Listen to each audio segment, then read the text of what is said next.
नमस्ते दोस्तों, मैं हूं आपका दोस्त एडवोकेट भूषण और आज हम चर्चा करेंगे इंदौर शहर के फैमिली कोर्ट ने दिए हुए एक जजमेंट के बारे में।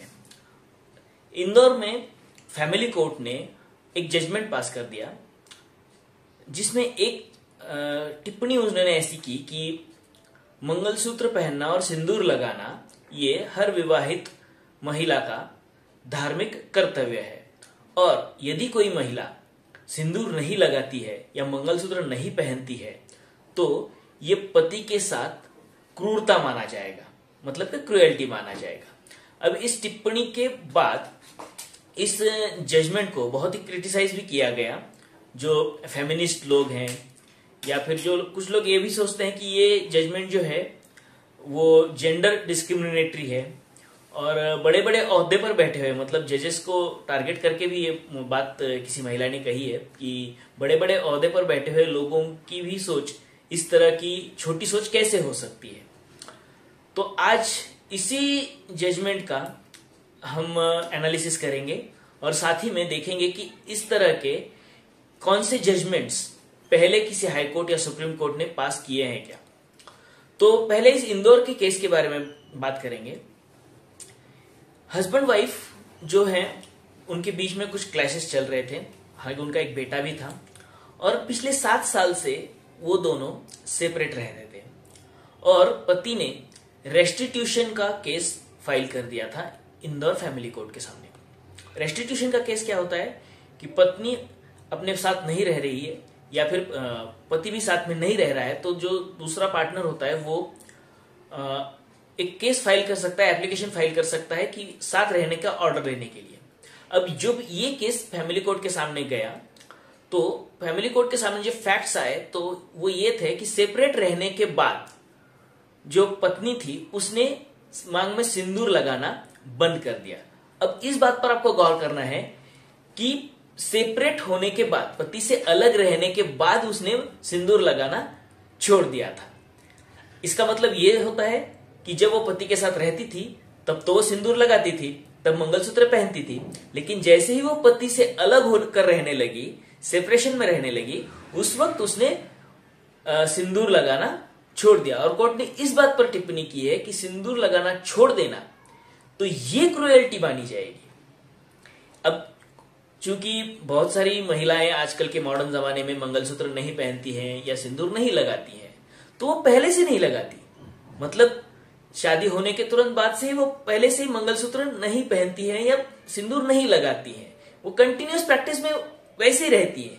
और वैसे रहना, मंगलसूत्र पहले से ही ना पहनना, पहले से ही सिंदूर ना लगाना, और जब वो चीजें प्रैक्टिस कर रही थी, जैसे सिंदूर लगा रही थी, मंगलसूत्र पहन रही थी और उसके बाद उसे पहनना बंद कर देना, इन दो चीजों में हमें फर्क करना पड़ेगा।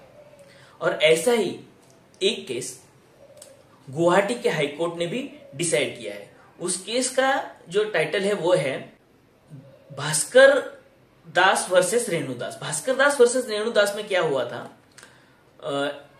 दोनों मियां बीवी के बीच में कुछ क्लैशेस हो गए, दोनों सेपरेट रहने लगे और उसके बाद जो वाइफ थी उसने 498A की केसेस भी हस्बैंड के खिलाफ और इन-लॉज के खिलाफ दायर करवा दिए थे। उसमें एंटीसिपेटरी बेल लेने के लिए जब पति कोर्ट पहुंचा तो उस वक्त पत्नी और पति के बीच में एक एग्रीमेंट भी साइन हुआ और एग्रीमेंट साइन होने के उसकी जो टर्म्स एंड कंडीशंस थे वो ऐसे थे कि हस्बैंड जो है उसको उसमें कहा गया था कि हस्बैंड अपने पेरेंट्स से नहीं मिल सकता और ना ही उसके पेरेंट्स हमारे घर आ सकते हैं और हम दोनों सेपरेट घर में रहेंगे और उस घर में तुम्हारा कोई भी रिश्तेदार नहीं आएगा। इस तरह की रेस्ट्रिक्शंस पति के ऊपर डाली गई थी और वो एग्रीमेंट एग्जीक्यूट भी हुआ था। उसके बाद जब ट्रायल कोर्ट में यह केस चला था तो उस वक्त हालांकि डिवोर्स रिजेक्ट कर दिया था, हाईकोर्ट में डिवोर्स ग्रांट कर दिया था। तो जब ट्रायल कोर्ट में जब डिपोजिशन रिकॉर्ड किया गया था वाइफ का तो उस वक्त उसे यह पूछा गया था कि आपने मंगलसूत्र पहनना छोड़ दिया है, मतलब आसाम भाषा में उसे शायद सखा या कुछ इस तरह का वर्ड इस्तेमाल किया जाता है, तो वो पहनना छोड़ दिया, सिंदूर लगाना छोड़ दिया। तो उसने बोला हाँ मैंने लिए लगाना छोड़ दिया। इसका मतलब क्या होता है, वो पहले तो लगाती थी जब हस्बैंड के साथ रहती थी, जब सेपरेशन में और रहने लगी तब उसने ये सब करना छोड़ दिया और उसके बाद उसने उसका रीजन भी बताया है बड़ी मजे की बात है, उसमें क्या होता है, मैं उसे अपना पति ही नहीं मानती। अब अगर कोई महिला इस तरह की स्टेटमेंट करेगी कि मैं उसे पति ही नहीं मानती और इसलिए मैं मंगलसूत्र पहनना छोड़ रही हूं, मैं सिंदूर लगाना छोड़ रही हूं, तो इसका मतलब जाहिर सी बात है कि ये पति के तरफ क्रूएल्टी है, पति के साथ क्रूएल्टी है, क्रूरता है। ऐसे और एक केस है जो मद्रास हाईकोर्ट में डिसाइड किया गया है, वह है शिव कुमार वर्सेस श्रीविद्या। अब इस केस में तो क्या हुआ था, वाइफ ने हस्बैंड के ऊपर एक्स्ट्रा मैरिटल अफेयर्स के एलिगेशंस किए थे, वो भी सेपरेट रहने लगे थे, और वहां पर भी ऐसा हुआ था कि सेपरेट रहने के बाद पत्नी ने सिंदूर लगाना और मंगलसूत्र पहनना ये छोड़ दिया था, मतलब पहले पहनती थी। अब इन तीनों केसेस में अभी ये मद्रास हाईकोर्ट वाले इस केस में भी कोर्ट ने डिवोर्स तो ग्रांट कर दिया।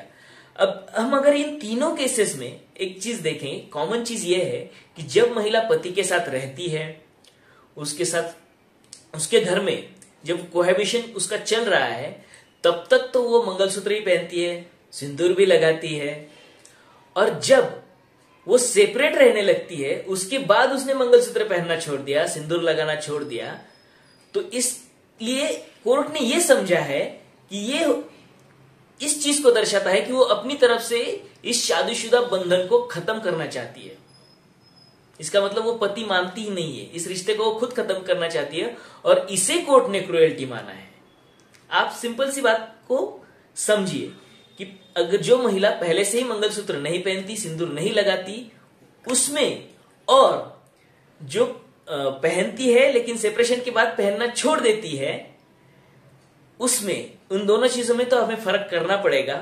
और कोर्ट ने किस चीज को क्रूएल्टी माना है ये मैं अब आपको छोड़ देता हूं। इसलिए मेरे हिसाब से तो कोर्ट का ये जो फैसला है ये बिल्कुल सही है, क्योंकि उन्होंने किस चीज को क्रूएल्टी माना ये हमें पहले समझना पड़ेगा। तो अगर ये बात हम समझेंगे तो हमें इस बात का पता चलता है कि भारत की जो न्यायपालिका है वो बिल्कुल भी मनुवादी सोच की नहीं है, बिल्कुल लिबरल है। वो कभी आपको ये फोर्स नहीं करनी है महिलाओं को कि शादी कर ली तो आपको मंगलसूत्र पहनना ही पड़ेगा, आपको सिंदूर लगाना ही पड़ेगा। ये कोर्ट ने बिल्कुल भी नहीं कहा है अपने जजमेंट में। आपको अपनी जिंदगी जैसे जीनी है वैसे जियो, कोर्ट इसमें इंटरफियर नहीं कर रहा है। बस क्रूएल्टी किस चीज को माना जाएगा वो एक्सप्लेन किया है। इसलिए मीडिया की बातों पर आने से पहले, मीडिया के बातों में विश्वास करने से पहले मेरी आप सबको यही सलाह है कि आप खुद कोर्ट के इस जजमेंट्स को ठीक तरह से पढ़ें और उसका अध्ययन करें और उसको सही तरीके से इंटरप्रेट करें। तभी आप कोर्ट की सोच क्या थी, क्या सोचकर यह जजमेंट दिया गया, ये आप समझ पाएंगे। आज के लिए इतना ही। बहुत बहुत धन्यवाद।